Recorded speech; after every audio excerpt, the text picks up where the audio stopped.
આજે આપણા ડિપાર્ટમેન્ટમાં એટલે કે આપણા આંગણે જે પધારેલ છે એવા શ્રી બાલાજી રાજેસર કે જેઓ centre for Hindu studies PNHU સુરતના કોર્ડિનેટર છે. આજના આ પ્રસંગમાં આપણી સાથે આપણા વિષય પર ખૂબ સારી ચર્ચા કરવાના છે.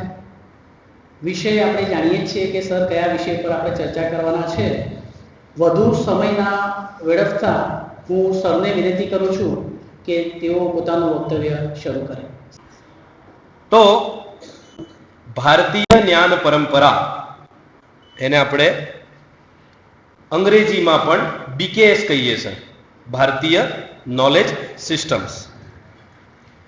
तो તમે ભણ્યા છો है ना? तो ये क्या विषय है? आप तो साइंस के विद्यार्थी हैं. अरे भारतीय ज्ञान परंपरा आपको क्यों पढ़ाया जा रहा है? मन में ऐसा प्रश्न हो सकता है. हम तो इतिहास के विद्यार्थी नहीं हैं, हम सोशियोलॉजी के विद्यार्थी नहीं है, हम तो साइंस के विद्यार्थी हैं. तो हमें भारतीय ज्ञान परंपरा क्यों पढ़ाया जा रहा है? ऐसा आपके मन में आया होगा. शुरुआत में ऐसा भी लगा होगा कि यार आ हूं आयु नवू पाछू, ऐसा भी मन में भाव आया होगा. लेकिन जब आपने अब तक के जो अपने टॉपिक थे यूनिट 1 में, भारत के स्व का साक्षात्कार, गौरवशाली भारत, भारतीय संस्कृति का विश्व संचार, याद है ना? तो ये क्या है भारतीय ज्ञान परंपरा? क्यों आया ये? अभ्यासक्रम में क्यों आया? आपको उपयोगी लगा कि नहीं लगा? अमेरिका के अंदर एक कोर कैरिकुलम नाम का कॉन्सेप्ट है कि स्टूडेंट चाहे जिस भी फैकल्टी का हो, वो कॉलेज में प्रवेश करेगा तो उसे एक अमेरिकन सिविलाइजेशन क्या है, उसका बेसिक फाउंडेशन क्या है, उनकी सोचने की पद्धति क्या है, ऐसा एक कोर सब्जेक्ट उनको पढ़ाया जाता है. क्यों पढ़ाया जाता है? कोई आर्किटेक्ट बनेगा तो उसे क्या लेना देना, संस्कृति क्या है, सभ्यता क्या है, सिविलाइजेशन क्या है, हमारी फिलॉसफी, थियोलॉजी, थॉट प्रोसेस क्या है. एक आर्किटेक्ट को पता हो या नहीं हो क्या फर्क पड़ता है? एक इंजीनियर को पता हो नहीं हो क्या फर्क पड़ता है? आपको लगता है फर्क पड़ता है या नहीं लगता है? शायद मन में ऐसा होगा कि कोई फर्क नहीं पड़ता. किसी को डॉक्टर बनना है, मेडिकल की पढ़ाई कर ले, उसे क्या लेना देना, सिविलाइजेशन, धर्म, कल्चर, इन सब बातों से क्या लेना देना. तो इससे ये लेना देना है कि किसी नेशन की जो आधारभूत परिस्थिति होती है, स्ट्रक्चर होता है, उसी के ऊपर सब उसी के आधार पे खड़ा होता है. लेकिन हमने तो बचपन से विषय कभी पढ़ा नहीं था. पढ़ा था क्या किसी ने? भारत में साइंस की क्या परंपरा है, भारत में लिटरेचर में क्या काम हुआ, ये आपने कभी पढ़ा था? पढ़ा था क्या? 10वीं में 9वीं में पढ़ा होगा. एक एक पैराग्राफ में सब हमको समझा दिया है ना. एक एक पैराग्राफ ही था ना. लेकिन दुर्भाग्य से अभी जो हमारी स्थिति है, हमारे PhD के विद्यार्थी को भी हमारे सिविलाइजेशन के प्रति जो बेसिक चीजें पता होनी चाहिए वो नहीं पता होती. उससे क्या होता है, 20, 25, 30 साल में वो राष्ट्र खत्म हो जाता है. आप बोलोगे कहां खत्म हुआ, ऐसा कौन सा राष्ट्र खत्म हुआ? तो आज जो आपको अमेरिका दिखता है, वो अमेरिका कब बना?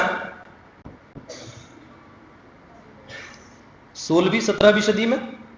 उसके पहले अमेरिका था क्या? पता है ना, कोलंबस वाली स्टोरी पता है ना. कोलंबस गया, भारत की खोज कर रहा था, पहुंच गया एक ऐसे भूभाग पे, उसे लगा ये भारत है, इसलिए उसने वहां के लोगों को नाम दिया.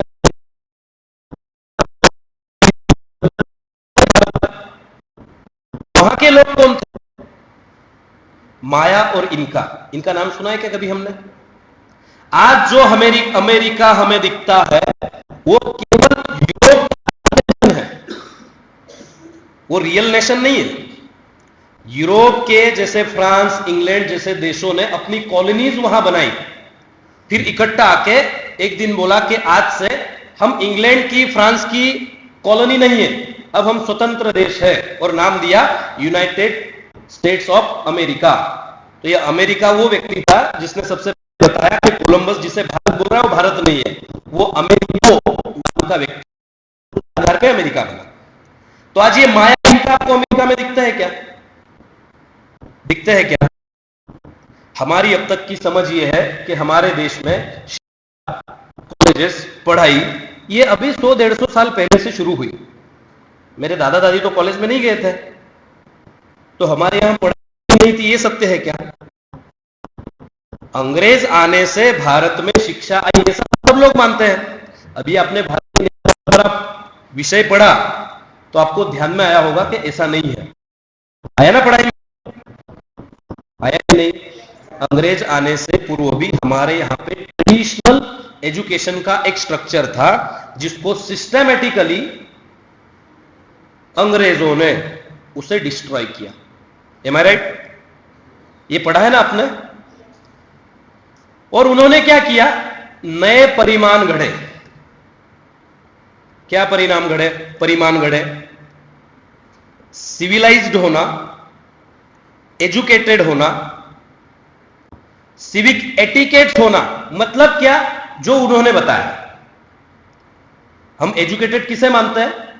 जो सूट बूट पहनता हो, अच्छी इंग्लिश बोलता हो, है ना, थोड़ा लिटरेचर में शेक्सपियर को कोट करता हो, यही हम शिक्षित मानते हैं ना। हम उस व्यक्ति को शिक्षित मानते हैं क्या जो धोती झब्बा पहनता है, इंग्लिश नहीं बोलता? तो ये उन्होंने सेट किया कि ये मतलब शिक्षित, और ये नहीं है तो आप अशिक्षित। एक टर्म है द व्हाइट मैन्स बर्डन, सुनिए टर्म आपने। अंग्रेजों ने बोला कि हम गोरी चामड़ी के लोग दुनिया की श्रेष्ठ नस्ल, अभी हमारे सर पे बर्डन क्या है, बोझ क्या है कि दुनिया के जो दूसरे देश है उनको सिविलाइज करना, उनको पूर्वगामी बनाना, उन्हें मॉडर्न बनाना, ये हमारे सर का भार है। और हम तो उपकार कर रहे हैं भारत पर, अफ्रीका पर, माया और इनकाओं पर, हम कोई शोषण नहीं कर रहे। ये लोग जाहिल, अनपढ़, अंधश्रद्धा में डूबे हुए, इन्हें हम आगे ला रहे हैं। रॉयल एशियाटिक सोसाइटी का यदि आपने नाम सुना होगा, जिसकी भारत में स्थापना, उसका क्या काम था? भारत के जो स्थापित मूल्य है उसको रिप्लेस करना। मैकोले का नाम आपने सुना होगा, उस पर ज्यादा चर्चा नहीं करेंगे क्योंकि आपके उसमें आ गया है। मैक्स मूलर का नाम आपने सुना होगा, G.U. पोप, इसको सर्च करना, ये कौन था? इन लोगों ने क्या किया कि हमारे दिमाग में हमारी सोच को बदल दिया, हमें ध्यान में नहीं आता। उसका मैं एक उदाहरण आपको देता हूं। अभी मैं यहां खड़ा हूं, एक एकदम गोरी चमड़ी वाला व्यक्ति टाई सूट बूट पहन के आए और एकदम ब्रिटिश एक्सेंट में आपको 15-20 मिनट बोले और आपको कुछ भी समझ में नहीं आए, तो भी आपके मन में यह भाव होगा कि ही इज हाईली क्वालिफाइड, और हम लघुता फील करेंगे। होता है क्या नहीं ऐसा? कहीं ना कहीं होता है। यह कैसे हुआ? मैं हर जगह एक उदाहरण देता हूं। मान लो आप अपने फ्रेंड में कहीं खाने के लिए गए, होटल में, है ना, वहां जब ऑर्डर देना होता है और आपको कुछ रशियन मैक्सिकन फूड का नाम यदि नहीं पता हो, तो मेनू हाथ में लेने के लिए संकोच होता है कि नहीं? नहीं होता? मान लो हाथ में ले भी लिया, तो किसी में दम है कि दाल भात ऑर्डर करे? और यदि कहीं पे है तो हमको मजबूरन भी चम्मच उठानी पड़ती है। हम चावल में दाल डालकर हाथ से, जैसे हम घर पे खाते हैं, ऐसे नहीं खा पाते हम। क्यों? हमारे दिमाग पर अभी भी कॉलोनाइजेशन का प्रभाव है। ये जो मैकॉले, मैक्स मूलर, इन लोगों ने जो 70-80 साल काम किया कॉन्स्टेंटली शिक्षा के माध्यम से हमारे दिमाग पर, उसके परिणाम रूप हमें क्या लगता है? मॉडर्न होना अर्थात क्रिश्चियंस जैसा होना, यूरोप के लोग जैसे होते हैं, अंग्रेज लोग जैसे होते हैं, ऐसा होना अर्थात मॉडर्न होना। हम कोई ऐसे फटी हुई 10 जगह जीन्स पे आएगा, he is very bold, he is modern. और कोई यदि परंपरागत कोई चीजें कर रहा है तो उसे हम क्या बोलते हैं? ऑर्थोडॉक्स है। बोलते हैं ना।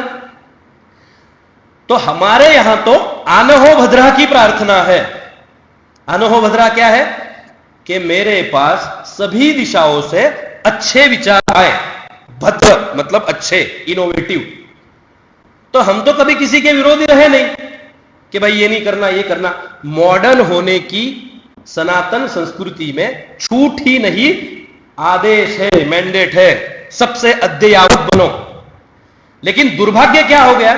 अनफॉर्चुनेटली हमारे दिमाग में यह बात घर कर गई है कि मुझे यदि मॉडर्न बनना है तो मुझे जैसे क्रिश्चियंस कपड़े पहनते हैं, जैसे वो बोलते हैं, ऐसा सोचते हैं, ऐसे करना मतलब मॉडर्न हो गया कि नहीं दिमाग में? कहीं ना कहीं कम ज्यादा मात्रा में सबके दिमाग में यह भाव बैठ गया है। तो ये मॉडर्न होना मतलब क्या? सिविलाइज होना मतलब क्या? सेक्युलरिज्म मतलब क्या? सक्सेस क्या है? सुख क्या है? पीस मतलब क्या? इसकी सारी जो हमारी अवधारणाएं हैं, वो सारी की अवधारणा मतलब कॉन्सेप्ट्स, वो सारे के सारे कॉन्सेप्ट्स यूरोसेंट्रिक है। उन्होंने जो डिजाइन किए, हमने उन्हें स्वीकार लिया। हमने अपना दिमाग लगाया क्या? लगाया क्या? यहां 50 डिग्री सेल्सियस तापमान होता है गर्मी में, और शादी में हमारे यहां सूट टाइप पहनते हैं, गले तक बंधा हुआ। दिमाग अपना लगाते नहीं हम। क्यों भाई? वहां अमेरिका में ऐसा पहनते हैं लोग। तेरे को मालूम है क्या? हॉलीवुड की वो मूवी आई थी, ऐसा हम बोलते हैं कि नहीं? ये कॉलोनाइजेशन का प्रभाव है। तो बात आती है कि भारत का विचार क्या है, जो अपना यूनिट 2 है। आपने देखा है सिलेबस? भारतीय जीवन दृष्टि और दर्शन। तो इनके पहले आने से पहले, और ये मैकॉले की एजुकेशन सिस्टम हमारे सर पर बैठकर नाची, उसके पहले हमारी सोच क्या थी जीवन के प्रति, साइंस के प्रति, एनवायरमेंट के प्रति? नहीं मालूम। नहीं मालूम। क्यों नहीं मालूम भाई? पुस्तकों में लिखा होगा तो मालूम होगा ना। आप बोलोगे पुस्तकों में तब लिखा जाएगा ना जब यहां काम हुआ होगा। यहां तो कोई काम ही नहीं हुआ। ऐसा दिमाग में आ सकता है? तो ऐसा नहीं है। आपका विभाग बायोलॉजी ना, माइक्रोबायोलॉजी। एक कल ही मैंने पुस्तक, बायोटेक्नोलॉजी, हाँ वो प्रोग्राम अलग अलग चलते होंगे। मैंने कल ही एक पुस्तक देखी जिस पुस्तक का नाम था वैदिक माइक्रोबायोलॉजी। तो हमने तो भाई अभी किसी ने सुना था क्या नाम वैदिक माइक्रोबायोलॉजी? ऐसा तो कुछ था नहीं। तो दुनिया में एक जगह यूरोप में कुछ फिलोसोफर्स आए, एरिस्टोटल, सबके नाम आपको पता है। उन्होंने क्या किया? जीवन क्या है, सत्य क्या है, इसका उद्देश्य क्या है, इसका एक चिंतन सामने रखा, जिसे हम क्या कहते हैं? फिलॉसफी। क्या कहते हैं? और क्या कहा कि इस ह्यूमन रेस में, ये शब्द ही गलत है, रेस, जो ह्यूमन है, मानव है, वो केंद्र में है, और बाकी सब किसके लिए है? उसके उपभोग के लिए है। यही माना गया ना। उसके आधार पर उन्होंने क्या किया कि ये सब कुछ जो है, पर्यावरण, पशु विज्ञान, लिटरेचर, ये जो कुछ है वो मेरे सुख के लिए है, और उस आधार पर मैं केंद्र में हूं, बाकी सब उसके बाद है, सेंटर में मैं हूं। एक ये विचार जन्मा, और उन्होंने इस फिलॉसफी, इस विचार के आधार पर विकास की एक यात्रा शुरू की। फिर क्या किया? जंगलों से पेड़ तोड़ दिए, है ना, फैक्ट्रीज बनाई, नदियों में दूषित पानी छोड़ दिया, और सब कुछ उपभोग के लिए है, इंद्रिय सुख के लिए है। और उन्होंने कहा कि मानव का, इंसान का, ह्यूमंस का अल्टीमेट गोल क्या है? आपने भी सुना होगा, पीस, है ना। छेल्ले तो सुखी थવું જ મહત્વનું છે, આવું આપણે કહીએ છીએ ક્યાંક ને ક્યાંક। જીવનનો ઉદ્દેશ્ય સુખથી રહેવો છે, સુખ મેળવવું જીવનનો અંતિમ લક્ષ્ય છે। भारत का विचार ये नहीं है। भारत का विचार क्या है? भारत का विचार कहता है जीवन में सुखी होना, प्रसन्न होना अंतिम लक्ष्य नहीं है, पहली आवश्यकता है। आपको सबसे पहले प्रसन्न होना है, तृप्त होना है, फिर क्या करना है? स्वामी विवेकानंद के शब्दों में, आपके भीतर का जो देवत्व है उसकी अनुभूति करना और फिर उस देवत्व की जीवन के विविध डायमेंशंस में अभिव्यक्ति करना, हमारा यह जीवन का उद्देश्य है। वो कहते हैं सफलता धन, हमारे यहां भी सफलता धन का कॉन्सेप्ट था, लेकिन सफल हम किसे मानते थे? हमेशा आपने यदि अपने माँ बाप दादा दादी के मुंह से, जो इस कॉलेज सिस्टम में नहीं पढ़े, आपने सुना होगा मेरा तो जीवन सार्थक हो गया, धन्य हो गया, है ना? अधिकतर हम ऐसा बोलते हैं ना। हमारे जीवन का उद्देश्य सफलता नहीं है, सार्थकता है, जीवन सार्थक होना चाहिए। तो हमारा विचार और उनका विचार विपरीत है, कॉन्ट्राडिक्शंस है। क्यों है? क्योंकि उन्होंने क्या देखा, उनकी चेतना, कॉन्शियसनेस कहां तक खिल पाई कि मैं सेंटर में हूं और बाकी सब मेरे सुख के लिए है, मैं सेंटर में हूं। फिर विज्ञान जैसे जैसे आगे बढ़ा, उनके ध्यान में आया, भाई એવું નથી, यहां हम एसी चलाते हैं तो वहां हिमालय में और ग्लेशियर में बर्फ पिघलता है, ग्लोबल वार्मिंग हो रही इसके कारण, आज नहीं 50 साल बाद 100 साल बाद ये चीज तकलीफ देगी। तो बोले नहीं नहीं, सोचना पड़ेगा इसके ऊपर। प्लास्टिक की खोज कर दी, और पूरी दुनिया में प्लास्टिक प्लास्टिक। अब बोल रहे अरे प्लास्टिक तो राक्षस है, नष्ट ही नहीं होता। तो ये जो उनका विचार था सब मेरे सुख के लिए है, उसके आधार पे उन्होंने जो प्रगति की, अभी उनके ध्यान में आ रहा है भाई गड़बड़ है, आज गड़बड़ नहीं है तो 100 साल बाद ये गड़बड़ देगा आने वाली पीढ़ियों को। ये उनकी फिलॉसफी थी। क्या थी? हमारी कोई फिलॉसफी नहीं है। हम बोलते हुए ऐसा बोलते हैं इंडियन फिलॉसफी, ऐसा बोलते हैं ना, ये भी कॉलोनाइजेशन का परिणाम है। वहां फिलॉसफी होती ना तो यहां भी फिलॉसफी होनी चाहिए। फिलॉसफी क्या होती है कि मैं सुबह बैठूं, चिंतन करूं और मेरे मन में कुछ विचार आया, जीवन ऐसा जीना चाहिए, ऐसा करना चाहिए, ऐसा, ये मेरी फिलॉसफी है ना, इसी को फिलॉसफी बोलते हैं ना। भारत में दर्शन है। फिलॉसफी और दर्शन में क्या अंतर है? हम दर्शन के स्थान पर फिलॉसफी शब्द का उपयोग करते हैं। दर्शन का मतलब फिलॉसफी नहीं होता। हमारे वेद, उपनिषद, पुराण, जितना लिटरेचर है, धर्म ग्रंथ है, वो किसी की भी फिलॉसफी नहीं है। इसलिए हम वेदों को अपौरुषेय बोलते हैं कि उसका कुछ नहीं है। जिस वेद के जिस ऋषि ने उसे लिखा, उसमें उसकी सोच कुछ नहीं है। उसने चेतना के सर्वोच्च स्तर पर यूनिवर्सल फैक्ट्स का, सत्य का साक्षात्कार किया और उसे फिर डॉक्यूमेंट किया गया बाद में। उसमें उसका कुछ नहीं है। दर्शन क्या है? हम बोलते हैं ना भगवान ना दर्शन करवा जी है। तो दर्शन क्या है? दर्शन मतलब होता है देखना। कैसे देखना? जैसा वो है वैसे देखना, उसमें अपना कुछ जोड़ना नहीं है, एज इट इज देखना। तो हमारे दार्शनिकों ने, योगियों ने, मुनियों ने, तपस्वियों ने दुर्धर तप किया और उस तप में उन्होंने एक सत्य का साक्षात्कार किया। जो सत्य क्या था? अहम ब्रह्मास्मि, ईशावास्यम इदम सर्वम। इसका क्या मतलब होता है? मैं ही ब्रह्म हूं, यत पिंडे तद ब्रह्मांडे, और मैं सेंटर में हूं और सब कुछ मेरे आजू बाजू है, मेरे लिए है। ये हमारा विचार नहीं रहा। इसलिए जिसे हम सनातन मूल्य कहते हैं, वो क्या है? वेदों के उन वैज्ञानिकों ने, उन दार्शनिकों ने साधना के एक स्तर पर अस्तित्व के कुछ सत्यों का, कुछ फैक्ट्स को फाइंड किया और उस साइंटिफिक फाइंडिंग्स के आधार पर science of living and technology of liberation develop हुई। उसे हम सनातन हिंदू संस्कृति कहते हैं। दुनिया में हमारे व्यतिरिक्त जो धर्म है, उनमें और हम में बहुत बेसिक अंतर है। देखो, एक तरफ क्या कह रहे हैं अब्राहमिक रिलीजन्स, क्या कह रहे हैं यूरोपीय चिंतन फिलॉसफी, क्या कह रही है? मैं सेंटर में हूं और सब कुछ मेरे सुख के लिए है। और हम क्या कह रहे हैं कि ये जो कुछ दिख रहा है वो क्या है? क्या है? ब्रह्म है। मैं भी ब्रह्म हूं।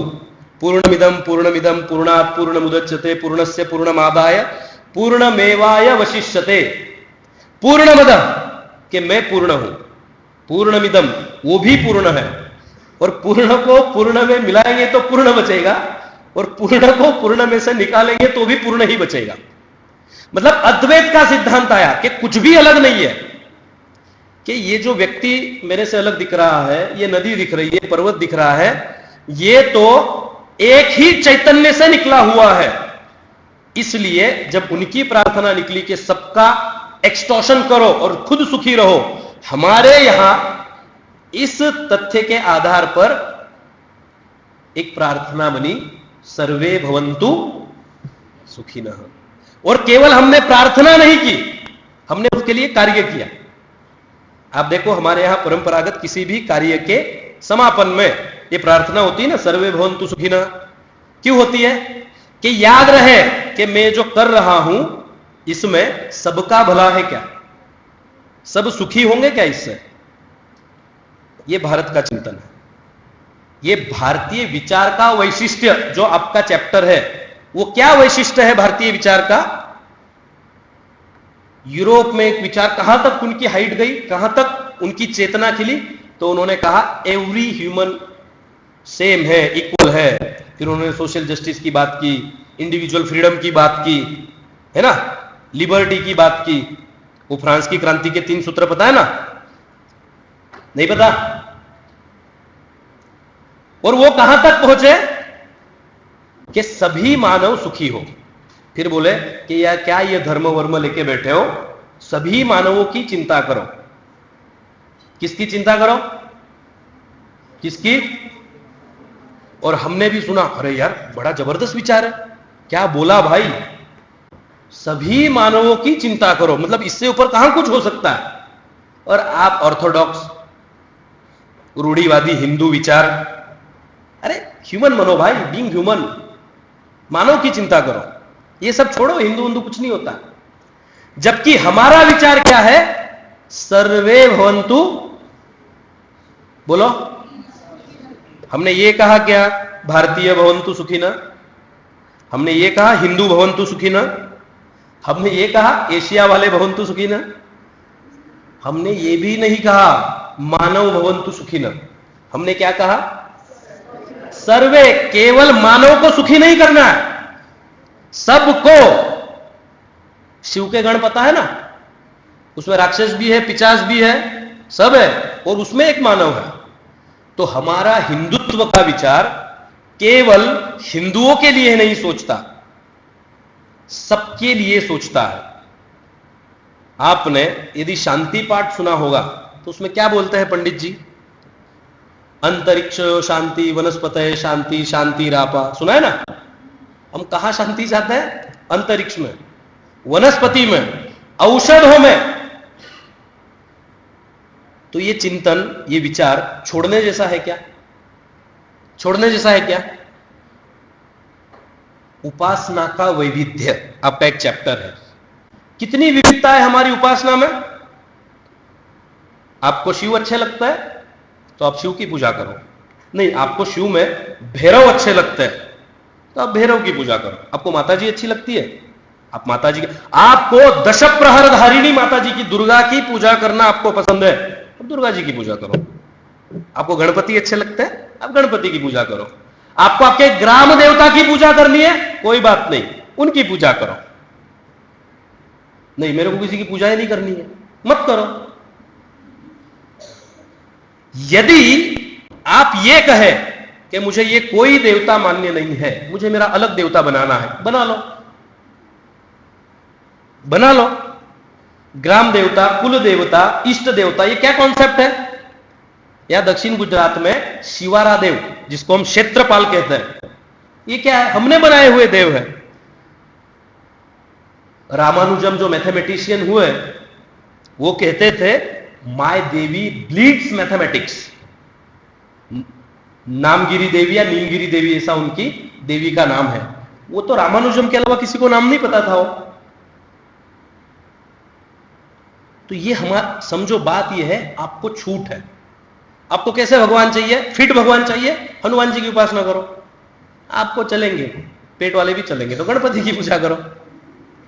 कोई आपको ये नहीं कहेगा कि तूने ब्लास्फेमी कर दी, कहेगा क्या कोई? हमारे यहां इष्ट चुनने की छूट है। और आप ईश्वर को एक मानते हो, कोई बात नहीं। आप ईश्वर को 33 कोटि मानते हो तो भी कोई बात नहीं। आप सोचते हो कि मैं अलग हूं, ईश्वर वहां है, कोई बात नहीं। आप कहते हो अहम ब्रह्मास्मि, तो भी कोई बात नहीं। ये भारतीय विचार का वैशिष्ट्य है। जब यूरोपीय लोग हमारे पास आए, बोले आपके भगवान कौन से है? तो हमने कहा हमारे हम तो घर में गणपति की पूजा करते हैं।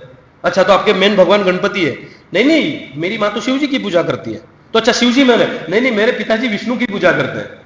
तो बोले यार ये क्या बात हुई? हम देखो, हमारा एक भगवान है, जीसस तो भगवान का पुत्र है, और गॉड हमारा एक है। कैसे लोग हो तुम लोग? 33 कोटि भगवान, और हम लोग लघुता से पीड़ित होना शुरू हो गए। यार कैसा धर्म है मेरा, कैसी संस्कृति है, इतने सारे भगवान थोड़ी होता है। मतलब हमने अपने आप को उनके चश्मे से देखा। उनके यहां एक भगवान होता है तो हमारे यहां भी एक ही भगवान होना चाहिए, ऐसा हमने जब से सोचना शुरू कर दिया, हमारा पतन शुरू हो गया। हमारा मौलिक विचार, हमारी थॉट प्रोसेस खत्म हुई। हमारे मंदिर तोड़े गए, हमारी यूनिवर्सिटीज तोड़ी गई, हमारी महिलाओं को अरबस्तान ले जाकर के सेक्स स्लेव्स के रूप नाम पर बेचा गया। इतना नुकसान हुआ इस सनातन संस्कृति का। उससे बड़ा नुकसान यह हुआ कि इन आक्रमणों के कारण हमारी चेतना लहूलुहान हुई। हमको लगा, गिल्ट मन में आ गई कि यार 33 करोड़ कैसे भगवान हो सकते हैं? उनको देखो एक भगवान है। उनका विचार क्या है? एक सूफी ईरान में हुए, मंसूर नाम था उनका, सुना है नाम? सुना है? उन्होंने घोषणा की अनल हक। आप में से कोई मुस्लिम हो तो उसे पता होगा, पता है आपको? अनल हक पता है? एक कोई जो जिसके पिताजी पारसी थे, वो कन्वर्ट होके मुस्लिम बना, और उसे सूफी मार्ग पर एक साक्षात्कार हुआ, और उसने कहा अनल हक। अनल हक मतलब जो हम कहते हैं अहम ब्रह्मास्मि। अरे क्या बोल दिया? अनल हक बोल दिया। अल्लाह तो वहां 7वें आसमान में बैठा है, तू कैसे हो सकता है? उसके हाथ पैर तोड़े गए, उसके शरीर के चिथड़े करके इसे मारा गया। हमारे यहां कितने वेदों के ऋषि ने बोला अहम ब्रह्मास्मि? किसी के हाथ पैर तोड़े क्या हमने? हमारा दर्शन तो कर्म का सिद्धांत पुनर्जन्म पे मानने वाले लोग हैं ना हम। एक कोई चार्वाक ऋषि आए, उन्होंने कहा यावम जीवेत सुखम जीवेत ऋणम कृत्वा घृतम पिबेत भस्मीभूतस्य देहस्य पुनरागमन कुत। क्या बोला? कि जब तक जियो सुख से जियो भाई, मौज करो। ऋणम कृत्वा घृतम पिबेत, ऋण लेकर के देवू करीने पण घी पियो। भस्मीभूतस्य देहस्य पुनरागमन कुत। एक वक्त, एक बार ये शरीर भस्मीभूत हो जाएगा, फिर कौन वापस आने वाला? तो उस चार्वाक को हमने जिंदा जलाया क्या? जलाया क्या? क्या किया हमने? षड दर्शन के साथ चार्वाक दर्शन को भी जोड़ दिया कि ये भी मान्य है। तुझे ऐसा लगता है ना कि यावम जीवे सुख, तूने योग की अवस्था में ये अनुभूति की है ना, तो छूट है। स्वामी विवेकानंद इसे समझाते हुए कहते हैं, आप कभी ट्रैकिंग पे गए हो? आप लोग कोई गया आप में से? हाथ खड़े करो, कौन कौन गया? बहुत कम लोग गए। आप ट्रैकिंग पे जाओगे और उस पर्वत की चोटी पर, शिखर पे चढ़ जाओ, है ना, और ऊपर से नीचे देखो तो सारे रास्ते सब ऊपर से सब दिखता है। लेकिन जब हम ऊपर चढ़ रहे होते हैं तब हमें ऐसा लगता है यार आ रस्तो मारो बराबर तो है, ये रास्ता मेरा बराबर है कि नहीं? ये बाजू वाले जा रहे हैं, शायद गलत रास्ते से जा रहे होंगे, है ना। लेकिन जो ऊपर बैठा है उसे पता है ये रास्ता थोड़ा अटपटा है लेकिन आएगा यहीं पे, ये रास्ता थोड़ा शॉर्टकट है लेकिन आएगा यहीं पे। इसलिए शिव महिम्न स्तोत्र में कहते हैं रुचि नाम वैचित्र्यात रुज कुटिल नाना पथजुषाम ऋणामेको गम्य पयसा अर्णव इव। मतलब क्या? रुचि के अनुसार रास्ते कई हो सकते हैं, दुनिया में क्या हुआ कि नहीं, मैं इस रास्ते से जा रहा हूं ना, इसका रास्ता गलत है। यहां तक भी बात ठीक थी, इसका रास्ता गलत है तो क्या करना, जाने देना उसके रास्ते से, नहीं, उसे मार दो। क्यों? मेरे रास्ते से अलग रास्ते से कैसे जा रहा है? और इस सृष्टि में हिंदू सनातन संस्कृति उस चोटी पर पहुंची हुई संस्कृति है जो ऊपर से देख पा रही है कि सभी रास्ते अंततो गत्वा यहीं पे आने वाले हैं। ये हमारे विचार का अंतर है। हमारे यहां पे महिला के रूप में श्री शक्ति है, देवियां है ना हमारे यहां पे, कितनी देवियां हैं? भारत छोड़कर पूरी दुनिया में कहीं भी लेडी गॉड है क्या? कोई नाम सुना हो तो बताओ मुझे, चलो, है क्या? भारत छोड़कर किसी भी मत संप्रदाय में कोई स्त्री देवता है क्या?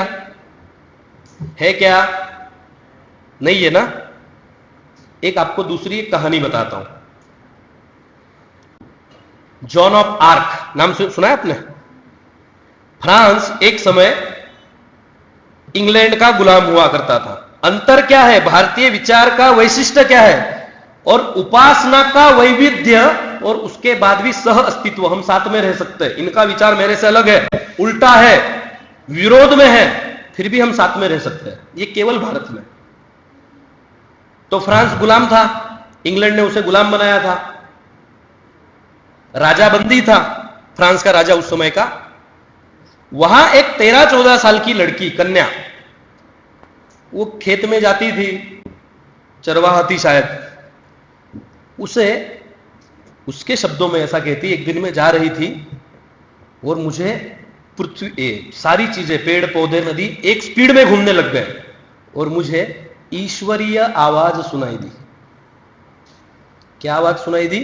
कि अपने राष्ट्र को, अपने नेशन को, अपनी मातृभूमि को इंग्लैंड से मुक्त कराओ।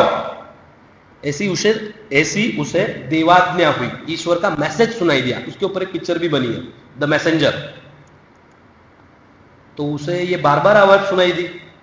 तो उसने कुछ लोगों को इकट्ठा किया, युवाओं को इकट्ठा किया, जहां उनका राजा बंदी था, वहां पे आक्रमण किया, राजा को छुड़ाया, सेना बनाई, उस सेना का नेतृत्व किया और फ्रांस से इंग्लैंड को खदेड़ दिया, हराया, पराजित किया और अपने राजा को गद्दी पर बिठाया। अच्छी बात है ना? 13, 14, 15 साल की एक कन्या, लड़की, महिला, उसने इतना जबरदस्त काम किया तो उसे तो पुरस्कार मिलना चाहिए था। क्या हुआ फिर मालूम है आपको? राजा जो फ्रांस का बंदी था वो राजा तो बन गया, उसके बाद फ्रांस का जो आर्क बिशप था, जो पूरी क्रिश्चियन सिस्टम में पोप होता है, फिर आर्क बिशप होता है, फिर बिशप होता है, इसे सब होता है पादरी, फास्टर, या नीचे तक। तो जो फ्रांस का, एक देश का एक होता है, उसे आर्क बिशप कहते हैं। उसने इस लड़की के विरुद्ध केस कर दिया, कोर्ट में नहीं, उनकी एक व्यवस्था है, चर्च की व्यवस्था। धर्म के संबंधी कुछ कॉन्फ्लिक्ट हो तो चर्च उसके ऊपर केस करता है। उसके ऊपर चार्ज क्या था पता है आपको? लड़की कैथोलिक है, जो एकदम कड़वे क्रिश्चियन माने जाते हैं, ओरिजिनल अपने आप को बोलते हो, लड़की कैथोलिक, ऐसा नहीं कैथोलिक नहीं है। उस लड़की के ऊपर चार्ज था कि तुझे ईश्वरीय आवाज कैसे सुनाई दिया, झूठ बोल रही है तू। ये आर्क बिशप इंग्लैंड का था, लड़की भी कैथोलिक है, आर्क बिशप भी कैथोलिक है। उसने कहा मैं झूठ नहीं बोल रही हूं, मुझे ईश्वर का ही आवाज सुनाई दिया है। उसने कहा नहीं, तुझे शैतान का आवाज सुनाई दिया होगा। उसने कहा नहीं, मुझे ईश्वर का ही आवाज सुनाई दिया है। तो उन्होंने कहा तू एग्री कर, बोल कि तुझे जो आवाज सुनाई दिया वो ईश्वर का नहीं था, शैतान का था, इतना तू स्वीकार ले, हम तुझे छोड़ देंगे। उसने कहा नहीं, जॉन, JOAN उस लड़की का नाम है, JOHN जॉन पुरुष होता है, JOAN जॉन मतलब महिला होती है वहां पे। तो उसने कहा मुझे जो आवाज सुनाई दी वो शैतान की नहीं थी, ईश्वर की थी। उस लड़की को अच्छा, उसे आवाज क्यों सुनाई नहीं दे सकती मालूम है? क्योंकि वो लड़की है।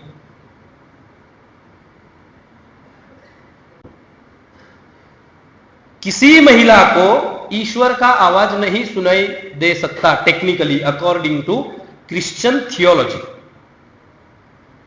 हमारे यहां पे मीराबाई हो गई, सुना है आपने नाम? मीरा ने कृष्ण को ईश्वर बोल के आराधना नहीं की। क्या बोला? प्रेमी मानकर, पति मानकर मीरा ने कृष्ण की आराधना की है ना? किसी ने उसे जलाया क्या? इस जॉन ऑफ आर्क को फ्रांस के चौराहे में राजा की उपस्थिति में सार्वजनिक रूप से जिंदा जलाया गया है। हमारे यहां ऐसा होता है क्या? कल आप में से कोई लड़की उठ के बोले कि मुझे रात को कृष्ण की आवाज सुनाई दी, उसको हम यहां यूनिवर्सिटी में बुला के जलाएंगे क्या? है? जलाएंगे क्या? हम ऐसा सोच भी नहीं सकते। क्यों? हमने एक आत्म साक्षात्कार किया है कि हम सभी उसी शुद्ध चैतन्य के अंग है, और ईश्वर का साक्षात्कार किसी को भी हो सकता है। और उपासना का वैविध्य, मैंने जैसे कहा, जिसको जो भगवान अच्छा लगता है उसकी पूजा करो। वहां ऐसा नहीं है। वहां एक मैसेज है और एक ऑर्डर है कि ये है भगवान, ये उनके मैसेंजर, अभी इसके बाहर जाएगा तो उसे कुफ्र बोलेंगे और तुझे जिंदा जलाएंगे, हाथ पैर तोड़ेंगे तेरे। तो ये हमारी सिविलाइजेशन का, हमारी सोसाइटी का कुछ वैशिष्ट्य है या नहीं? आपको नहीं लगता? लगता है नहीं लगता? अभी ये लोग बोल रहे हैं कि दुनिया में से यदि मधुमक्खी खत्म हो जाए तो कितने समय में दुनिया खत्म हो जाएगी? ये सुना है ना आपने? एक इकोसिस्टम है, सब जुड़े हुए हैं, उसमें से कोई एक चेन टूटेगी तो अल्टीमेटली सारा कोलैप्स हो जाएगा। अभी बोल रहे हैं ना ये लोग, बोल रहे हैं ना, अभी बोल रहे हैं, अभी उनके ध्यान में आ रहा है। हमारे देश की और एक कहानी सुनाता हूं। कहानी सुनने में मजा आ रहा है कि नहीं आ रहा? टीएन सेशन करके एक चुनाव आयुक्त थे, नाम सुना है टीएन सेशन का? हमारे यहां जो फ्री एंड फेयर इलेक्शन होते हैं ना भाई, वोट आप देते हो कि नहीं आप लोग? तो उसकी सिस्टम अच्छी करने के पीछे जो अधिकारी था उनका नाम था टीएन सेशन, काफी बड़ा नाम है। और टीएन सेशन अपनी छुट्टियों के दिन में अपनी पत्नी के साथ कहीं जा रहे थे उत्तर प्रदेश में। एक जगह उन्होंने कुछ जूस पीने के लिए हाईवे के बाजू में अपनी गाड़ी खड़ी करवाई ड्राइवर को, तो वो लोग गन्ने का रस वगैरह पी रहे होंगे। तो टीएन सेशन की पत्नी का ध्यान पेड़ पर लगे उस पक्षी के घोंसले पे गया। उसे बहुत अच्छा लगा। उसने कहा ये मुझे चाहिए। तो पत्नी बोलेगी तो लाना पड़ेगा ना, वो टीएन सेशन हो गया कोई दूसरा हो। तो उन्होंने पूछा क्यों चाहिए? उन्होंने बोला मैं अपना वार्डरोब इससे सजाऊंगी, अपने घर को इसके द्वारा सुंदर बनाऊंगी।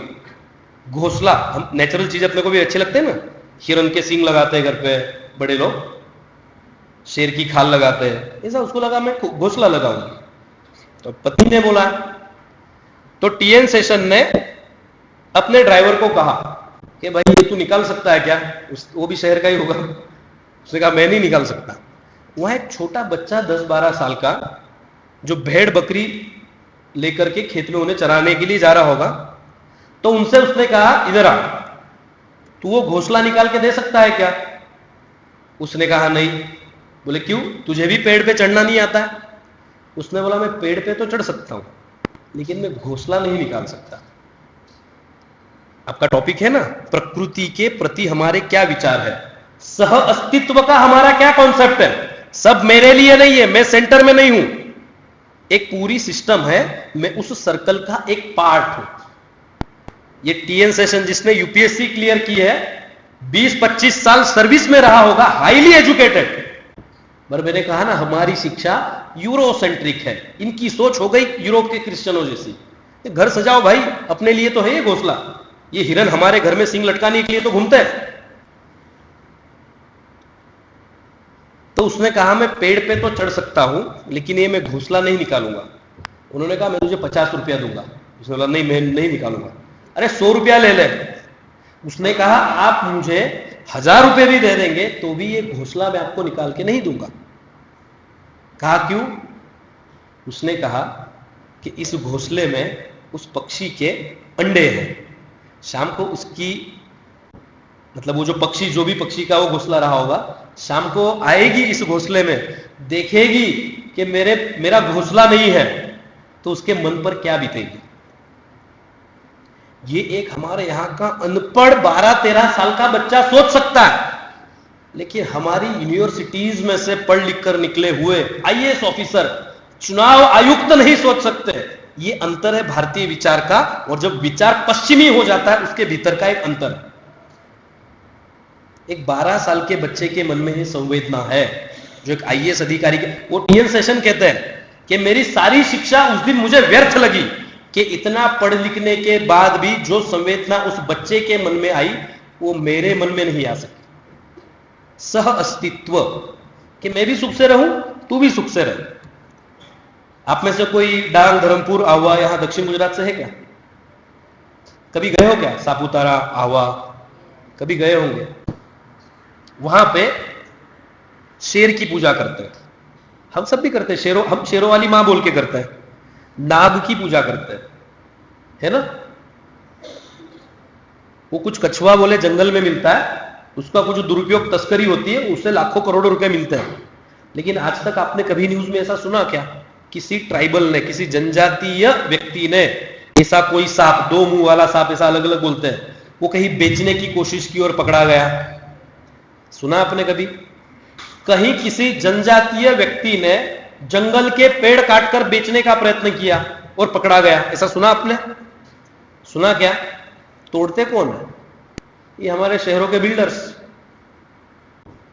क्यों? संवेदना खत्म हो गई है। हमारा विचार भी यूरोपियन लोगों के विचार जैसा हो गया है।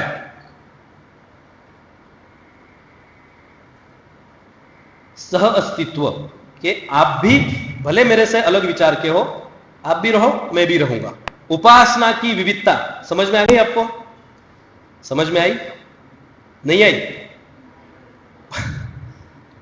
अभी इजराइल और हमास का युद्ध चल रहा है, देख रहे हो टीवी पे? पता है ना? ये इजराइल के लोग, यहूदी, जूज, 2000 साल पहले किसी रोम के आक्रमण से, कोई सलमान नहीं है, उनका वहां का उस समय का जो शासक था सोलेमन, उसके पतन के बाद आक्रमण के कारण उन्हें अपनी मातृभूमि छोड़नी पड़ी। और अभी 70 साल पहले 1950 में, पूरी लंबी कहानी है, वो लोग अपने देश में वापस गए। पता है ना फिलिस्तीन और इजराइल का संघर्ष? पता है क्या?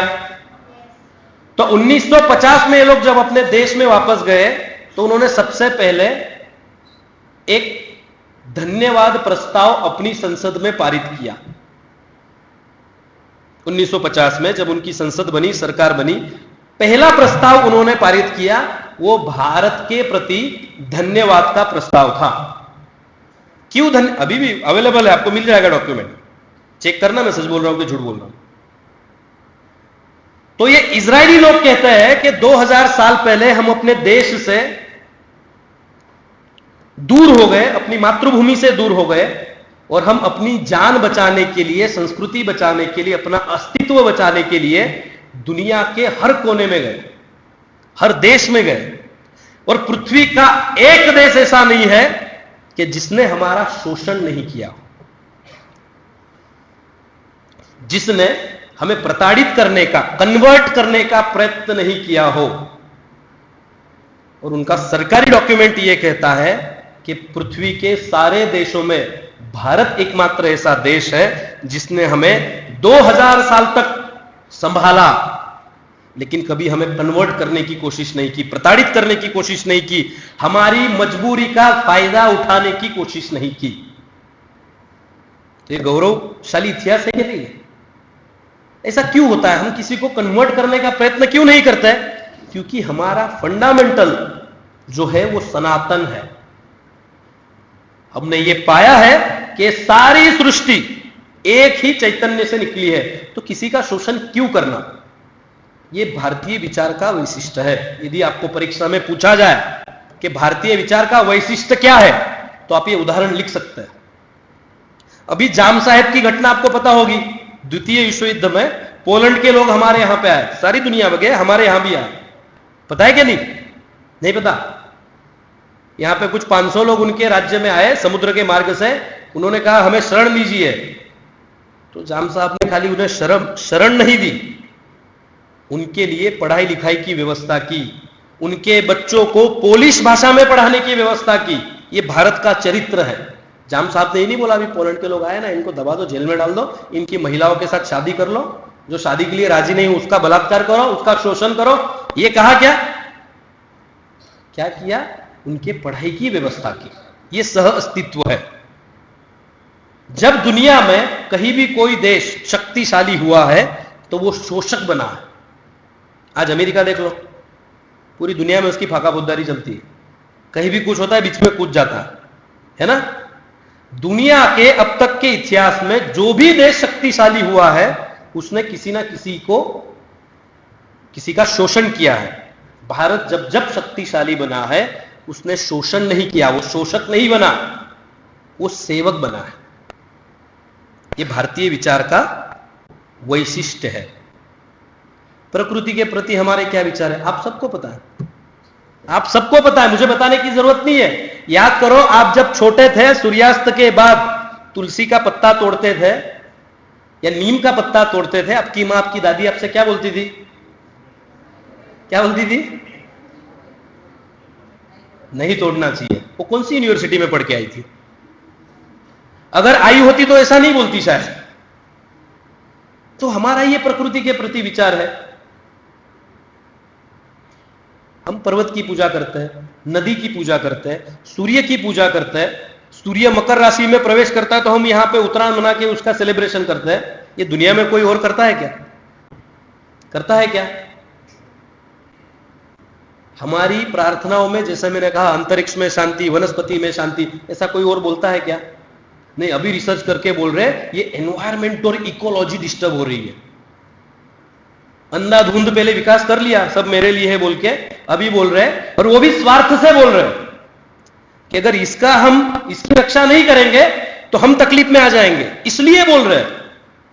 इसका बेसिक कारण है उन्होंने उस सत्य का साक्षात्कार नहीं किया, उस एकत्व का साक्षात्कार नहीं किया जो हमारे यहां एकदम नॉर्मल है। भारतीय समाज को देखो आप, चाहे उसने दर्शन पढ़ा हो नहीं पढ़ा हो, आध्यात्मिक व्यक्ति हो नहीं हो, वो यही कहेगा भाई सुखी रहने, नहीं रेवा दे, हुका झपाम पड़े सर छाना मना रो ने, ए नहीं रेवा दे, ये खोटू कर से तो भगवान है ना। ये हमारा जनसामान्य का विचार है ना। आप किसी भी भारत के गांव में चले जाओ, उसको आपकी भाषा नहीं पता, आप कौन हो उसे नहीं पता, लेकिन जाकर के भोजन मांगोगे तो आपके ऊपर शक नहीं करेगा कि ये चोर होगा। ऐसे शहरों में करेंगे। एक थॉट प्रोसेस हजारों साल तक हमारे दिमाग में चलती रही, उसके कारण हमारा एक कैरेक्टर बना है, भारतीय हिंदू चरित्र, जो सबके सुख की कामना करता है और केवल कामना नहीं करता, सबको आगे बढ़ाने के लिए, ऊपर उठाने के लिए प्रयत्नशील रहता है। आपने कुंफू का नाम सुना है? कहां की विद्या है? कहां की है? China. Martial arts China Japan में होता है। यदि मैं आपसे यह कहूं कि यह कुंफू भारत का कलरीपयट्टू है, जो वहां जाकर के उसका अपभ्रंश हुआ और हमने नहीं, उन लोगों ने उसे कुंफू कहा, तो ये कुंफू का जनक कौन है? कोई बता सकता है? बताइए।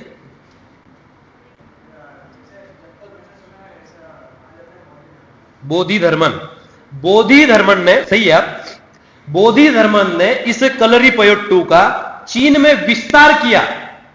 जनक है अगस्त्य ऋषि। आज वो विद्या वहां फल फूल रही है, हम भूल गए। तो ये बोधि धर्मन वहां गए क्यों थे? मैंने कहा ना, हम सर्वे भवन्तु सुखिनः की प्रार्थना करते हैं और केवल प्रार्थना करके बैठते नहीं है, हम उसके लिए प्रयत्न करते हैं। तो ये बोधि धर्मन दक्षिण भारत के, आज का जो तमिलनाडु है, वहां के चोल पल्लव डायनेस्टी के राजकुमार है, विवाहित है, बाद में उनका विवाह भी हुआ, और अपने गुरु की आज्ञा पर वो चीन गए सन्यास लेकर के। क्यों? बहुत बड़ा पैकेज मिल रहा था उनको सिलिकॉन वैली में। अपना राजपाट छोड़कर, दाम्पत्य जीवन छोड़कर, सारे सुख छोड़कर, भारत का एक राजकुमार, एक राजा सन्यास ग्रहण करके चीन क्यों गया? कलरीपयट्टू सिखाने के लिए नहीं गए थे, वहां मेडिकल साइंस पढ़ाने के लिए हो गए थे, आयुर्वेद सिखाने के लिए हो गए थे। तो उस समय पता चलता होगा हमारे लोगों को कि चीन में काफी रोग है, उनके पास कोई टेक्नोलॉजी नहीं है। तो हमारे तमिलनाडु का एक व्यक्ति चीन जाता है मेडिकल साइंस पढ़ाने के लिए। ये हमारा कैरेक्टर है, चरित्र है। हम सर्वे भवन्तु सुखिनः बोलते हैं और सबको सुखी करने के लिए अपने आप को खपाते हैं। ये भारत का चिंतन है, ये भारत का दर्शन है। फिर हम बोलते हैं वसुधैव कुटुंबकम का हमारा विचार। आपने सुना है ना वसुधैव कुटुंबकम? अभी G20 का हमारा टैगलाइन था वसुधैव कुटुंबकम। जो मैंने आपको कहा कि हमने चेतना के एक स्तर पर यूनिवर्सल एकत्व का अनुभव किया, वननेस का अनुभव किया, और हमने प्रार्थना की सर्वे भवन्तु सुखिनः। और फिर हमने क्या पाया कि ये अलग, हम अलग, ये देश अलग, हम अलग, ये काले लोग अलग है, गोरे अलग है, ये ब्राउन पीपल है, तो हम गोरे हैं, इनसे थोड़े, तो हमारे सर पर व्हाइट मैन्स बर्डन है, हमको इनको सिविलाइज करना। ये हमने नहीं सुना। हमने कहा वसुधैव कुटुंबकम, पूरी वसुधा एक कुटुंब है। और इससे आगे भी एक विचार है जो ज्यादा चर्चा में नहीं आता है, लेकिन आप यदि आदि शंकराचार्य को पढ़ेंगे तो वो क्या कहते हैं? माता च पार्वती देवी, पिता देवो महेश्वर। आगे क्या है सुना है आपने? माता च पार्वती देवी, पिता देवो महेश्वर, शिव भक्ताश्च बंधुश्च स्वदेशो भुवनत्रय। मेरी मां पार्वती है, पिता देव महेश्वर है, सारे शिव भक्त मेरे भाई है। और आगे का वाक्य महत्व का है जो वसुधैव कुटुंबकम के विचार को भी और व्यापक करता है। वो कहते हैं स्वदेशो भुवनत्रय, मेरा स्वदेश ये त्रिभुवन है। इतनी चेतना का इतना स्तर, इतना कॉन्शियसनेस का स्तर अन्यत्र कहीं आपने देखा है क्या? हमारे यहां पारसी समाज है, सूरत में है, नवसारी में है, पूरे गुजरात में। कौन लोग हैं वो? पता है उनका ओरिजिनल देश कौन सा है?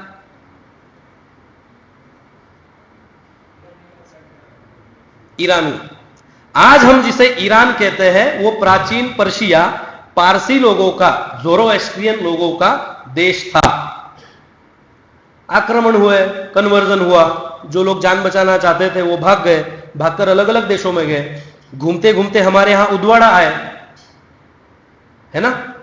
हमने क्या किया? उन्हें शरण दी। और शरण दी मतलब तुम कुछ हमारे उपकार पे जी रहे हो, ऐसा भाव नहीं दर्शाया हमने। आप तकलीफ में हो, कोई चिंता नहीं, यहां रहो सुख से, हम आपकी सारी व्यवस्था करेंगे। ये भारत के विचार का, भारतीय विचार का वैशिष्ट्य है। ये आपको अन्यत्र कहीं देखने मिलता है क्या? लेकिन ये हमारे पास से ले लिया गया, ये अपने आप नहीं गया। मैकॉले मिनट्स आप पढ़ लो 1835 के, ब्रिटिश के हाउस ऑफ कॉमन में मैकॉले क्या कहता है? इस देश को यदि हमें खत्म करना है तो 3 चीजें हमें सबसे पहले बदलनी पड़ेगी। कॉलोनाइज करना है, दास बनाना है, तो 3 चीजें रिप्लेस करनी पड़ेगी। एक है उनकी शिक्षा व्यवस्था, दूसरा है इनका स्पिरिचुअल ट्रेडिशन, और तीसरी इनकी कुटुंब व्यवस्था। मेरे कहने पर विश्वास नहीं करना, स्वयं चेक करना। उस अंतर्गत सिस्टमैटिकली सतत 100 वर्ष तक प्रयत्न हुए कि भारत का विद्यार्थी, भारत के युवा, भारत के सिविलियंस अभारतीय बने। उन्हें अपने कल्चर, अपनी परंपरा, अपनी सोच, द वे वी आर, हम जैसे हैं, उसके प्रति उसके मन में संशय हो, कुंठा हो, घृणा हो। जब तक यह नहीं होगा, किसी देश को कॉलोनाइज करना टेक्निकली पॉसिबल नहीं है। हम उसी चीज को रक्षित करना चाहते हैं, प्रोटेक्ट करना चाहते हैं जो हमारे लिए प्रीशियस हो।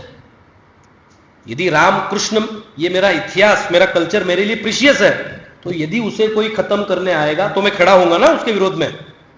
राम ही ऐसे थे, बोलते हैं ना, हमारे यहाँ पुस्तकें लिखी गई जेएनयू के प्रोफेसर्स ने, तो क्या क्या लिखा गया है वो बोलना भी पाप है।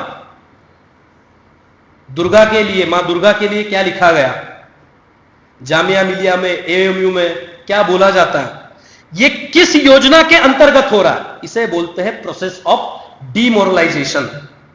डिमोरलाइज कर दो कि तारी पासे तो कोई लेवा जेवुं छे ज नहीं भाई, तमे तो अभण जाहिल पछात लोको छो, तमारा त्या तो जाति, सती अने दूध पीती, आ तमारू कल्चर छे, ये आपकी संस्कृति है। हमको कुंठा से भर दिया। भारत मतलब क्या, जाति, सती और दूध पीती। भारत में सती प्रथा हुआ करती थी। एक कोई रिफॉर्मर आया अंग्रेज और उसने बोला ये बंद करो और हम सिविलाइज हुए, नहीं तो हम तो महिला का पति मरा मतलब उसको आग में झोंक देते थे। आपकी अब तक की मेमोरी में, और आप घर पे जाकर अपनी मां से, दादी की मां जीवित हो तो उससे पूछना कि उसके बचपन से उसने कहीं अपने गांव में, जिले में कहीं सती प्रथा हुई ऐसा सुना है क्या? एक यदि आपको घटना मिल जाए तो मुझे कहना, एक घटना।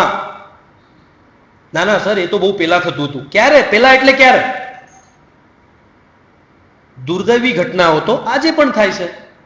આજે પણ 6 મહિનાના 7 મહિનાના નવજાત શિશુને જન્મ લેતા પહેલા એને અબોર્ટ કરીને કચરાપેટીમાં ફેંકે છે કે નહીં? લોકો ફેંકે છે કે નહીં? तो एमा अपनी सम्मति से, हम उससे सहमत है, वो हमारी संस्कृति है। नहीं, लेकिन आपके यहां तो सती होती थी, दूध पीती होती थी। आपके यहां बच्ची जन्म लेती थी तो आप उसको दूध में डुबा करके मारते थे। ये रेफरेंसेस किसने लिखे? हमने कभी सोचा क्या? हमारे दिमाग को कलुषित किसने किया?